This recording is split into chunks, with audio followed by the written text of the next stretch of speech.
मैदान में हारा हुआ इंसान फिर से जीत सकता है, लेकिन मन से हारा हुआ इंसान कभी नहीं जीत सकता। बात जापान की है, वहां लोगों को मछलियां खाने का बड़ा शौक है और जितनी ताजी मछली होती है लोग उतनी ताजी मछली खाना पसंद करते हैं। लेकिन दिक्कत ये आन पड़ी, समस्या आन पड़ी कि मछुआरों को तट पर मछलियां मिलना बंद हो गई और मछलियां पकड़ने के लिए उन्हें बीच समुद्र में जाना पड़ता, वहां से मछलियां पकड़ के लाते, बाजार तक पहुंचाते।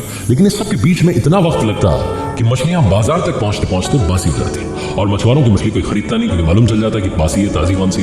इस सब के बीच में मछुआरों ने सोचा कि क्या किया जाए, तो उन्होंने अपनी बोट्स पर फ्रीजर लगवा लिए। अब वो मछलियां पकड़ते, फ्रीजर में डालते, फिर उसको जो है तट तक लेके आते, फिर वहां से बाजार तक पहुंचाते। लेकिन इस सब के बीच में भी जो उनकी मछलियां थी वो बिक नहीं रही थी, क्योंकि जापानीज लोग जो थे वो आसानी से मालूम कर लेते कि फ्रेश फिश कौन सी है और फ्रोजन फिश कौन सी है। तो इस वजह से इनकी मछलियां बिकती नहीं। अब इन्होंने सोचा कि क्या किया जाए। एक और शानदार आइडिया लेकर के आए। अब की बार इन्होंने बड़े बड़े जहाज पर टैंक्स बनवा लिए। पानी से भरे टैंक में ये मछलियां पकड़ते हैं, उस टैंक में डालते, फिर से तट पे लेकर आते हैं और फिर से जो है बाजार तक ले आते। वही प्रोसेस रिपीट होती।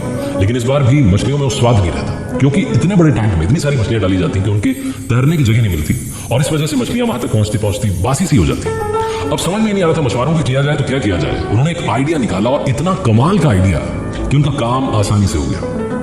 उन्होंने उस टैंक में एक छोटी सी शार्क मछली डाल दी। अब शार्क मछली जो थी वो बहुत सारी मछलियां होती थी, तो कुछ मछलियों को खा जाती, लेकिन बाकी की मछलियां चौकन्नी रहती, अलर्ट रहती और उनमें उतनी स्फूर्ति रहती, उतनी ताजगी रहती कि वो बाजार तक पहुंचती तो फ्रेश फिश पहुंचती। अनफॉर्चुनेटली आज हम में से कईयों की जिंदगी में उस शार्क की कमी है, उस चैलेंज की कमी है। हम जो जिंदगी जीते आ रहे हैं वही जिंदगी जी रहे हैं और हम अपनी लाइफ में कोई नया चैलेंज एक्सेप्ट ही नहीं करना चाहते। अगर आपकी लाइफ भी शार्क की कमी महसूस कर रही है तो अपने चैलेंजेस को बढ़ाइए, अपने सपनों को ऊंचाई दीजिए।